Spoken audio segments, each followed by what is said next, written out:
What is up, YouTube? Welcome back to the channel. So, this week I want to talk about something that you kind of see people talking about all the time, right? You see people debating one way or the other on this topic. So, I figured I'd weigh in on it. Why not, right? It seemed appropriate because my band, Witch Hunter, has a new EP that's about to come out.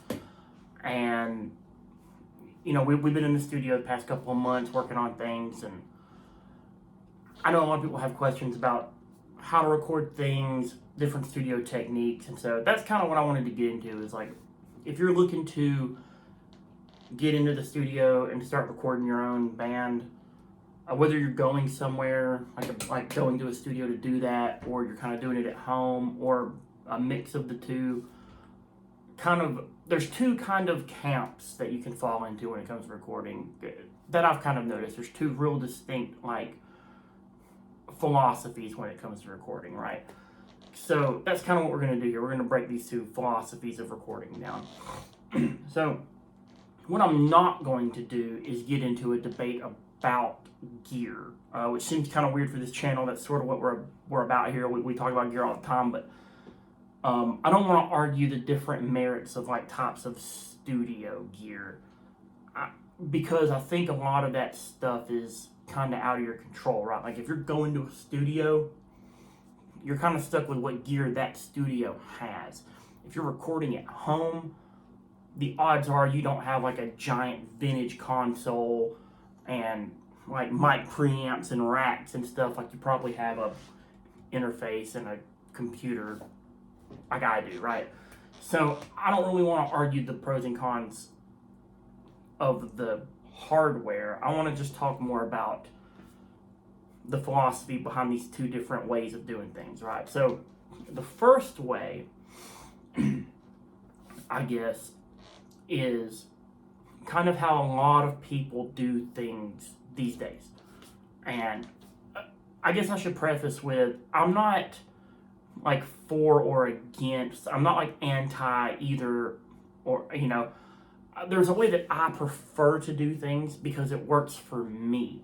That doesn't mean the other way is bad or you should only do it the way that we did things.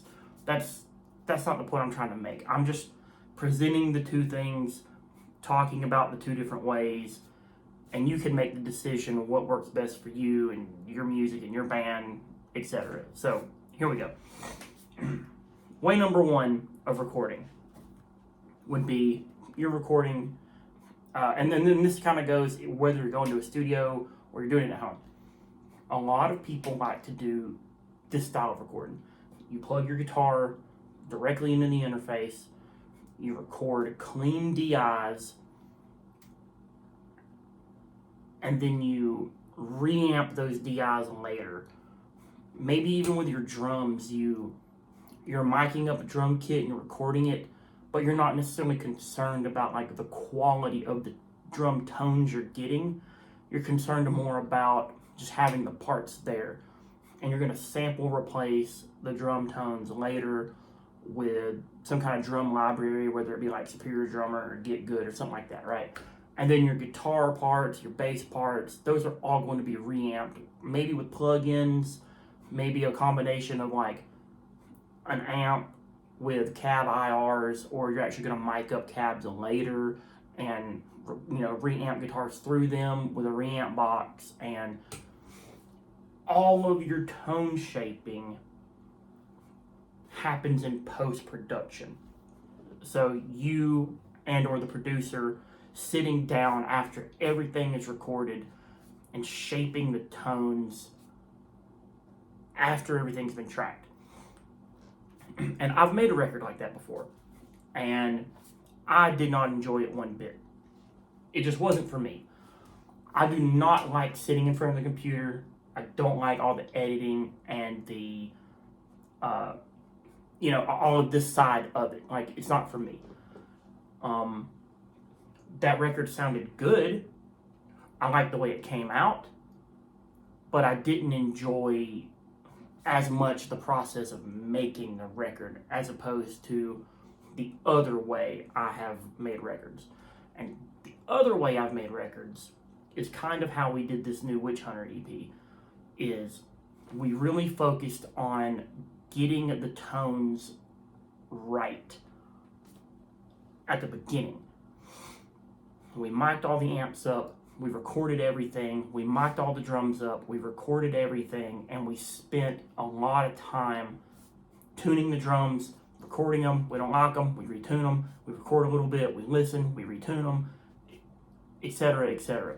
Same with the guitars. I'd record half a song, I'd listen to the guitar track, I'd go, I don't like that tone. I'd come over to my amps, I would tweak them, move mics around, record again, listen to it until I got something that I liked. Now, that's a very, I guess some people would say that's a very like old school way of doing things, right? And it doesn't matter, again, it doesn't matter if you're going into a vintage, giant console at a studio, if you're going straight into your interface, right? It's more about the ideology of what are you trying to accomplish. So some producers look at recording like, I want the best, raw, cleanest takes of things I can have, and then I can go back and post and make anything I want with it.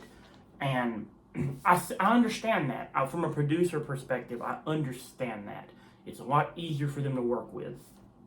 It's a lot easier for them to make changes and edits to things that might need to be tweaked or edited or whatever. When you have a project presented to you as like a almost completed image, if you will, it's much harder for a producer to make tweaks and edits to that. If they notice something in the guitar track, or they notice something in the vocal track or the drum track, it's not as easy to edit that stuff out. Sometimes you kind of just have to live with what you're presented with.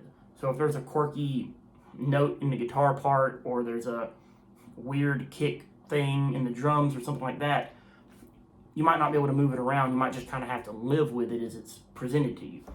And that can be frustrating for a producer. On the other side of that, as the musician, as the artist, it's kind of the opposite. When you present a producer with your 90% done thing, here it is, this is how I want it to sound, all I want you to do is maybe make it a little louder, balance some volumes out, that kind of thing. You're really more just presenting them something to master than you are to produce and mix, right?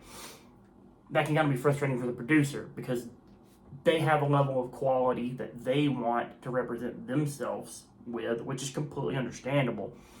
And you're presenting them a project that's more difficult for them to get up to their standard of how they might normally do things, right? So there's pros and cons to both of these ways of doing things. But as the artist, it feels a little more fulfilling to present your thing and be like, this is how we did it, this is how we framed it, this is how we want it to be. We just want you to make it at that level that would be considered a professional product, right? So I've been on both sides of it, and it can be difficult because you're trying to work with an artist, you're trying to get them to make concessions so that you can put out the best thing that as a producer that you can put out. And then the other side of it as an artist, you're like, but I'm going for a certain thing, and this is the thing I want, right? So the way I've always looked at recording is like taking a picture with a camera. I want to capture what I'm doing, and that's why I like recording the way that we record.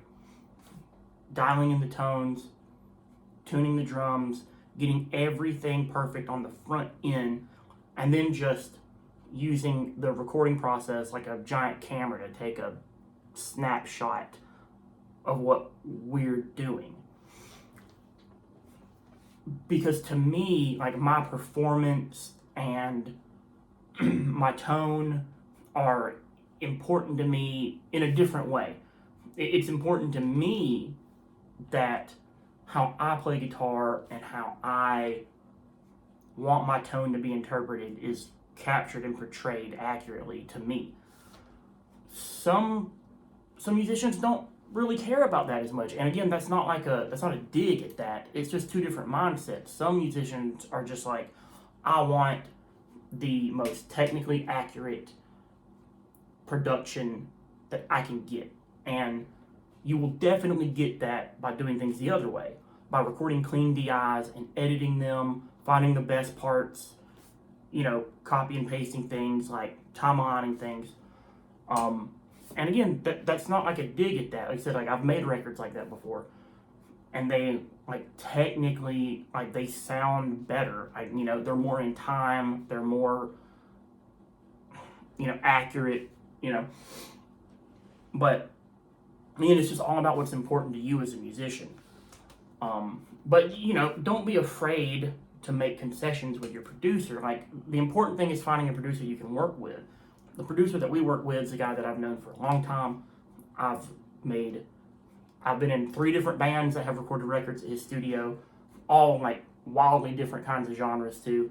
So I trust his opinion, So I also had the luxury that I have a decent studio at my house. So, and I have the space. So I was able to mic up my guitar cabs, the bass cab, and do all the vocals at my own studio. And I'm also confident enough in my ability to capture those guitar tones and vocal takes and stuff like that, to where that when I sent them to him, he wouldn't just listen to them and be like, oh my gosh, this is garbage. Like, he just sent me a bunch of junk, So if you're going to do things that way, you really have to have some confidence in yourself that you can actually capture the takes the way that they need to be captured to be translated into a professional recording, right?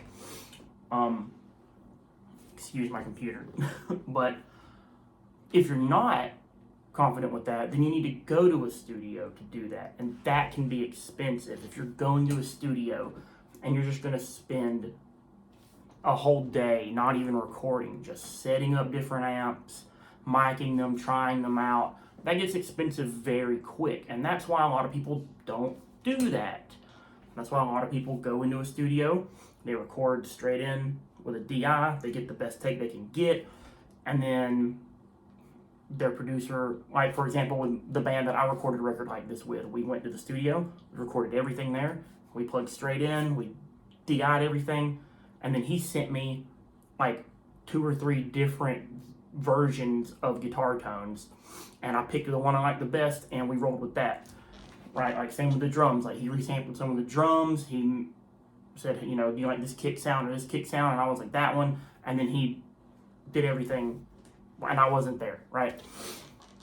And so that was a lot cheaper for us as a band to do that. Now, if we were going to a studio to make a record like we made this Witch Hunter record, it would have cost a lot more, because I spent a lot of time doing guitars and bass for these songs. I spent about a week doing guitars and bass for 5 songs, because half of that time was just spent listening to the tones, changing my mind, making sure I performed all the takes exactly right. I didn't copy and paste a lot of things.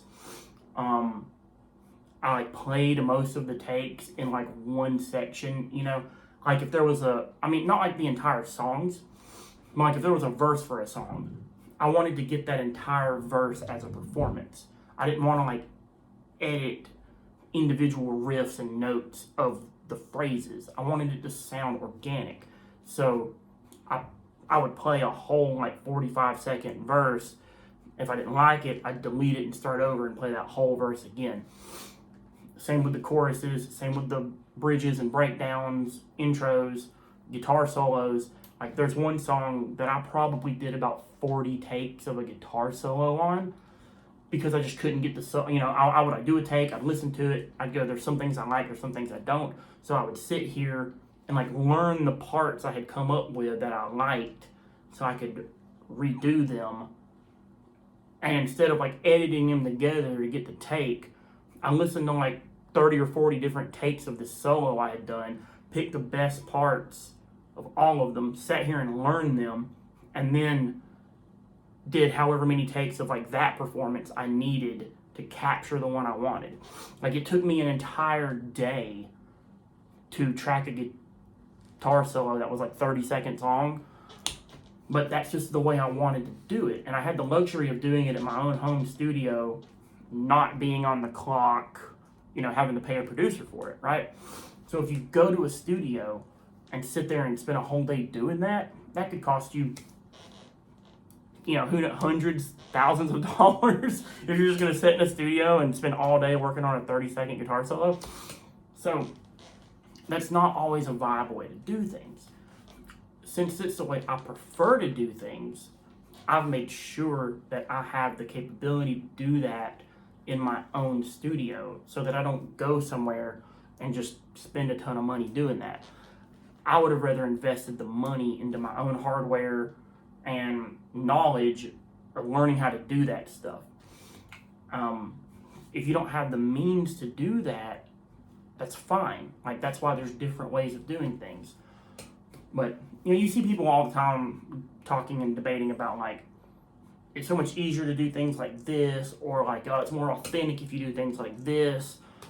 And my kind of consensus on it is sort of a who cares. It's sort of a whatever gets you the outcome that you want as an artist. So if you like making, I know a lot of people that just will not make records like the old school way. They just don't want to. It seems so arbitrary to them to spend that much time tracking a 30-second guitar solo when they could just like do a couple takes and then like comp them all together and have the take they wanted. And I understand that. Like, I absolutely understand it. So I don't feel like there's a right or wrong way to do this stuff. And a lot of you know, people on YouTube are gonna tell you like, oh man, mocking up cabs or mocking up amps is so outdated. Having all these tube amps is so outdated. Like, just use your plugins. Just use your plugins. They sound exactly the same, you know. I'm not gonna sit here and argue that, right? I've got tons of guitar plugins on my computer. I've got drum programs. I've recorded bands where they've just sent me MIDI files and I've dropped the MIDI files in and turned on one of my drum programs and boom, there's the drum parts, right? I've recorded bands where like we go somewhere and mock up a drum set and stay there for 4 days and, you know, get drum tones like that. It's all about how you want your music to be portrayed and to be presented. And there's not a right or wrong way to do that. So it can kind of be a crazy online space to navigate when you're going through YouTube videos and you're seeing all these different things and you have all these YouTubers telling you, you should do things like this, or you should do things like this, or record like this, or don't waste your money on this, or don't waste your time on this. And it's like, they're all kind of right and kind of wrong too. The only way to learn anything is to just experiment with it and try it. So if you like recording by yourself, like if you're just a solo artist and you like the freedom of being able to sit at your computer, plug straight in, you record with your plugins, you edit your takes together, you program your drums, you take that, you send it off to someone, they mix and master it for you, or you even know how to mix and master yourself, and then boom, you have it done. Great. And if you like the way it sounds, if you're happy with how it's come out, that's all that matters, right? If, like me, I use all of that stuff as songwriting tools. Most of my songwriting takes place right here. I sit here with my plugins and my drum programs, and I'll program drums and I'll record demos and I'll send them to my band members. And when we finalize a song, work on parts, then we'll make like a full demoed version of that. And then our intention is to learn that song as best we can, go to a studio and have it captured, or in this case, redo it ourselves, but do it in a different way. Do it in another way where we'll set all the amps up and mock it up and everything. So what I really enjoyed about this process for us was we did all that here at my studio, and we had programmed drums, and then we deleted all the programmed drums. We sent all the tracks to our producer. We took our drummer up to his studio, and all we did at his studio was drums. And that allowed us so much more time to really focus on the drums and to capture his drum kit. There wasn't a whole lot of editing and like post-processing going on the drums. There's just a very, very tiny bit of like sample like blending on the snare drum. And that's the thing too, is like, I'm gonna be really transparent about this stuff, right? Like, I'm not gonna try to say like, we wound up 100% capturing the drum set, we didn't use any sampling on it. We just couldn't get the snare to sound how we wanted to. We probably spent an hour or 2 hours maybe, like tuning the snare, recording parts, tuning the snare, recording parts. At one point, we even considered driving 30 minutes down the road to Guitar Center, getting a different snare drum and trying that out. And I was like, you know, my producer looked at me and was like, man, you do what you want to. You know, you're paying for the time. It doesn't matter to me. But that seems kind of ridiculous. And I was like, yeah, you make a good point. That's a little ridiculous, right? We spent a bunch of time dialing the kick drum in, getting it sounding great. The tom sounded great. Everything sounded great. We just wanted the snare drum to sound like that much better. And so we scrolled through a whole bunch of drum sample libraries. We tried out a bunch of different snare samples, and we found one that when we blended it in just a little bit with the snare drum, it just gave it a little extra sizzle on top, like a little extra top end that like his snare drum just didn't have on its own. And could have just been like, you know, our producer was saying, he was like, it's probably just, when's the last time you changed your snare heads? We're like, you know, it's been a couple of months. And he's like, it's probably just you know, if you had a brand new snare head on here, that would probably fix it. But like, do you want to leave the studio, drive to 30 minutes to this Guitar Center, buy a snare drum head, drive 30 minutes back, put that new snare drum head on, stretch it out, retune it, all of that, and then maybe that still doesn't fix it? Or here's this little bit of a drum sample that's blended into the snare, and that fixed it. And I was like, yeah, okay, no, you're right, good point. And that's the thing about having a producer that you can trust their opinion. It's like, he's not just gonna do anything, he's not just gonna pull something on me when I'm gone, he's not gonna go back and like sample replace everything when I'm gone, right? It's like, I trust his opinion, I trust what he's gonna do, and he knows that, not only do I know that he knows what he's doing and what he's talking about, but he also knows that I know what I'm doing and I know what I'm talking about. So there's like a mutual respect there. He's like, I understand the vision that you have for the project and how you want it to sound. So I'm going to work within those parameters with you to try to get the best, you know, vision of this that we can get. You know, but if there's little things here and there that we have to, you know, that we need to do or have to do that I think will make it better, I'm going to suggest those to you. And so it's good to have a producer like that you can trust. So yeah, kind of a different video today. Not really a guitar-centered video, but you know, I know a lot of people that watch the channel and a lot of people in bands are really looking at home recording as an option for themselves, and you can hear a lot of bands that have done awesome recordings in their houses or in like home, you know, home studios, garages, that kind of thing. So the technology has come a very long way, and that's why I'm not going to be the person that's going to sit here and be like, go to this studio that has like this humongous vintage Neve board or like whatever, you know. I don't know if that stuff is necessary anymore.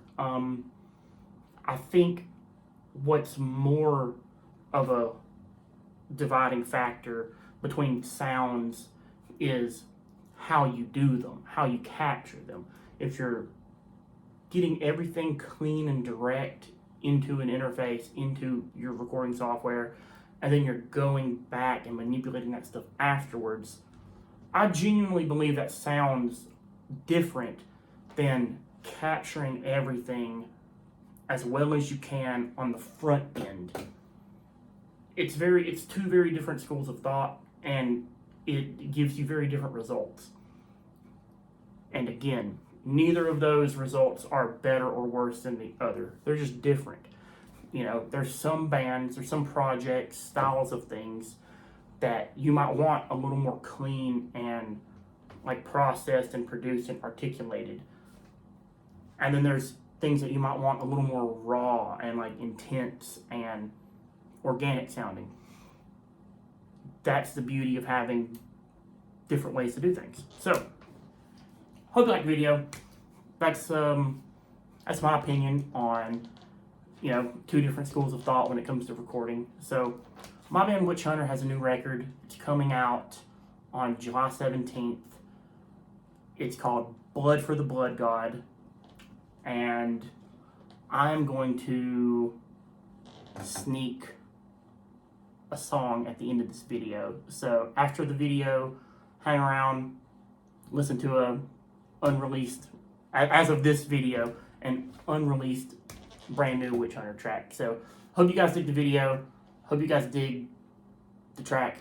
And look us up on Spotify, Apple Music. Pre-save our new EP. Comes out July 17th. Hit the like button. Hit the subscribe button. Comment on the video. Let me know your thoughts. If you've recorded bands or if you're in a band and you're thinking about going to the studio, you know, let me know what you intend to do. Let me know what your opinion on this kind of stuff is. And yeah, we'll be back next week.